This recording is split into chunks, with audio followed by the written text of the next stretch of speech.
এই যে খাওয়া দাওয়া সাওয়া শেষ করতেছে দিছি, এগুলো খাবে, খাওয়ার পরে ওদেরকে সব সেটে নিয়ে যাবো। দেখেন অবস্থা, হ্যাঁ খালি খাই খাই খাই খাই। দেখেন এই যে মোরগ, হ্যাঁ এগুলো অবশ্য গতকালকে ভ্যাকসিন দিয়ে দিয়েছি। এখন এগুলো ভ্যাকসিন দেওয়ার পরে হ্যাঁ রিয়াকশন পর্ব শুরু হয়েছে। যেগুলো একটু অসুস্থ ছিল এগুলো মারা গিয়েছে, বেশ আমার কয়েকটা লেয়ার মুরগি মারা গিয়েছে। আপনারা দেখেন এই যে বেশ কয়েকটা আরও মারা যাবে, বুঝতেই পারছেন এই যে বেশ অবস্থা খারাপ। তো দেখেন এই দেখেন একটা চীনা হাঁস মারা গিয়েছে 6 কেজি পরিমাণে। তো এগুলো ভ্যাকসিন দিব, আর 2 দিন পরেই ভ্যাকসিন দিব। চীনা হাঁস একটা বড় 5 কেজি ওজন একটা চীনা হাঁস মারা গিয়েছে। আসসালামু আলাইকুম ওয়া রাহমাতুল্লাহি ওয়া বারাকাতুহু। হ্যালো দেখো পক্ষ থেকে সাত বাগনে, হ্যাঁ সবাইকে স্বাগতম বন্ধুরা। আশা করি সবাই ভালো আছেন, আমিও ভালো আছি বন্ধুরা। একদম শেষ বিকেল, এখন হাঁস মুরগিগুলোকে সেরে নিব। তো এর আগে আবার একটু খাবার দিয়ে নিলাম, এই নিয়ে পঞ্চমবারের মতো খাবার দিলাম। ওরা প্রচুর খায়। দেখেন এই যে এই হাঁসটা গলা অবধি খাইছে, হ্যাঁ মুখটা কিন্তু অল্প পানি পড়ে গেছে, তারপরে যে পানি পড়তেছে তারপরেও কিন্তু খাবে। খাওয়া কোনো মিস নাই কিন্তু, রাজহাঁস বলে কথা। হ্যাঁ এদের জন্য হ্যাঁ 1 বস্তা ধান আনলে 5 দিন যায়। ধানের সাথে আরও দেখেন যে মুখ থেকে খাওয়া পানি পড়তেছে, তাও আবার খাবে। হ্যাঁ এদের বলছিলাম শুধু ধান না, ধানের সাথে আপনি ওই যে সোনালি গুঁড়া, তারপরে চাল, ভুট্টার গুঁড়া, গম, শুটকির গুঁড়া, এইভাবে মিলে বিভিন্ন ধরনের মিক্স খাবার দেওয়া হয়। চীনা হাঁসও আর এই যে রাজহাঁস এগুলো কিন্তু প্রচুর খায়।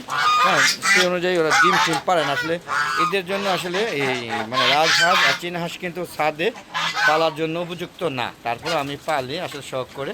দেখেন এই যে একটা ওয়েট কত হবে আপনি বুঝতেই পারছেন। আপনারা অনুমান করেন তো, কমেন্ট বক্সে লিখে পাঠাবেন এর ওয়েট হবে কত। তারপর প্রয়োজন আমি বলে দেবো, যদিও আগে ভিডিওতে বলে দিয়েছি, আগে বেশ কটা ভিডিওতে। এই ভিডিওতে আপনাদের হ্যাঁ যদি আপনারা ভিডিওগুলো দেখেন কিনা মনোযোগ দিয়ে সেটা প্রশ্নবোধকগুলো। এই যে একটা আর এই যে একটা, দুইটা হ্যাঁ চীনা হাঁসা এগুলো। হ্যাঁ এই দুটো ওয়েট কতটুকু হবে একটু কমেন্ট করে জানাবেন। ঠিক এরকম একটা হাঁসা মারা গিয়েছে হ্যাঁ গতকালকে। আর ভ্যাকসিনগুলো দেওয়ার পরে হ্যাঁ বেশ কিছু প্রতিক্রিয়া পরিলক্ষিত হচ্ছে মুরগিগুলো। সেটা হচ্ছে একটা সাদা মুরগি দেখলাম, দেশি মুরগি, এটা একটু অসুস্থ হয়ে রয়েছে, ওর ট্রিটমেন্ট করবো এখন।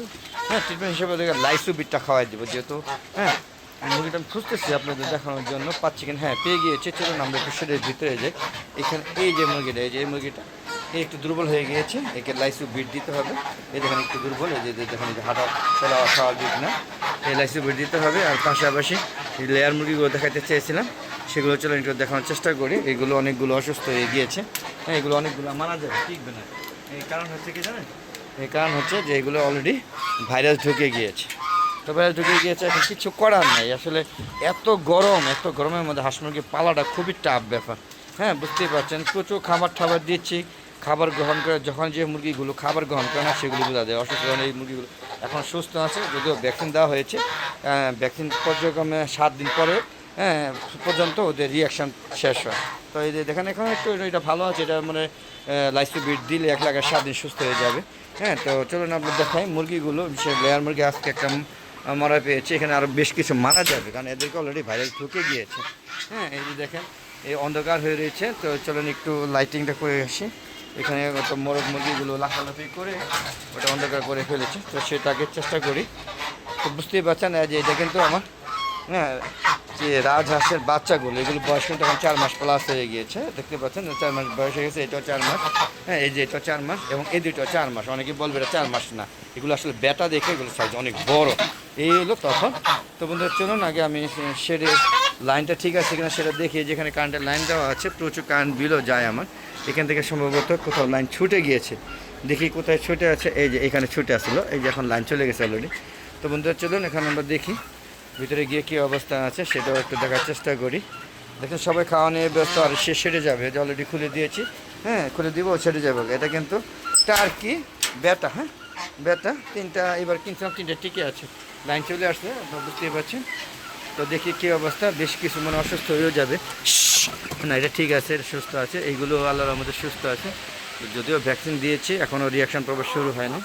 এখানে একটা মারা গিয়েছে, আরও কয়েকটা যাবে। হ্যাঁ বেশ কয়েকটা, উজে একটা 2টা, এই যে যায় অবস্থা। এটা লাইসোবিট দেওয়া হচ্ছে, স্যালাইন দিতেছি, কিন্তু প্রচুর গরমের কারণে কেন মারা যাচ্ছে। এদের লেয়ার মুরগি এত বড় হয়ে মারা যাচ্ছে এখন।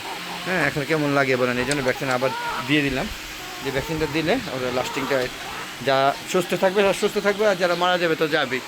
এই যে দেখেন এখানে আমার কবুতরের বেবি আছে 2টা, একটা বড় আছে, আর বাকি 2টা কোথায় জানি আছে।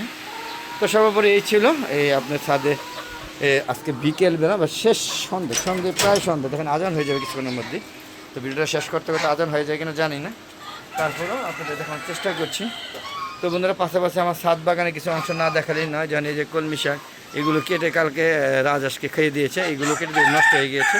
এগুলো খেয়ে আবার নতুন করে মাটিগুলোকে তৈরি করে তারপরে কী করবো, আমরা নতুন করে গাছ লাগাবো। হ্যাঁ, কলমি শাক লাগাবো বা পাট শাক লাগাবো, তবে এগুলো আর খাওয়ার উপযুক্ত নয়, এগুলো নষ্ট হয়ে গেছে। তো কিন্তু ডাঁটা শাক কিন্তু আছে, দেখেন ডাঁটা শাক, প্রচুর ডাঁটা শাক, আপনারা দেখেন কত সুন্দর হয় ডাঁটা শাক, সেটা দেখানোর চেষ্টা করছি। এই পর্যন্ত 4-5 বার খাইছি, আরও 2 বার খাওয়া যাবে এরকম ডাঁটা শাক আছে। তো খেয়ে নিব আস্তে আস্তে।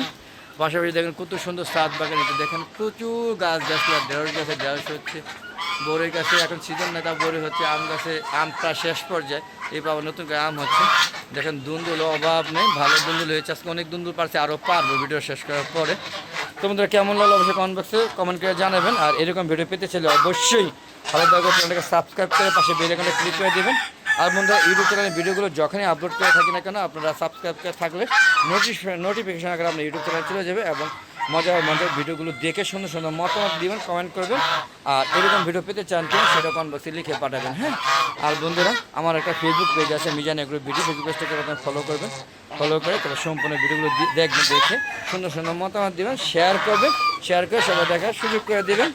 আর বন্ধুরা সবচেয়ে বড় কথা হলো প্লিজ আপনারা সবাই সম্পূর্ণ ভিডিও দেখে সুন্দর সুন্দর মতামত দেবেন। আর আপনারা সবাই ছাদ বাগান করবেন, ছাদ বাগান করে, হ্যাঁ, ছাদ বাগান করলে আপনারাই বুঝেন যে ছাদ বাগান করলে কতটুকু লাভ আছে। লস বলতে কিছু নেই, লস বলতে কি ওই পরিশ্রমটা লস হবে না, সময়টা লস হবে না, এগুলো যতটাই আপনি করেন সবার আগে সুন্দর একটা প্রকৃতি পাবেন, প্রাণ ভরে অক্সিজেন পাবেন। যদিও 1 ফোঁটা বাতাস নেই, ব্যবসা গরম চলছে এখনও, তারপরে দেখেন হ্যাঁ কত সুন্দর একটা বাগান, আসলে মনটা ভরে যাবে। চলে আসবেন আমার ছাদ বাগানে এবং আপনার সবাই ছাদ বাগান করবেন এই আশা করে আজকের মতো বিদায় নিচ্ছি। সবাই ভালো থাকবেন, সুস্থ থাকবেন আর নিরাপদে থাকবেন। আসসালামু আলাইকুম রহমতুল্লাহি ওয়া বারাকাতুহু। বন্ধুরা আবার দেখা হবে নতুন কোনো পর্ব নিয়ে, নতুন কোনো ভিডিও নিয়ে। ততক্ষণে আমার হালাদা চ্যানেল এবং ফেসবুক পেজের সাথে থাকুন। খোদা হাফেজ, বিদায়।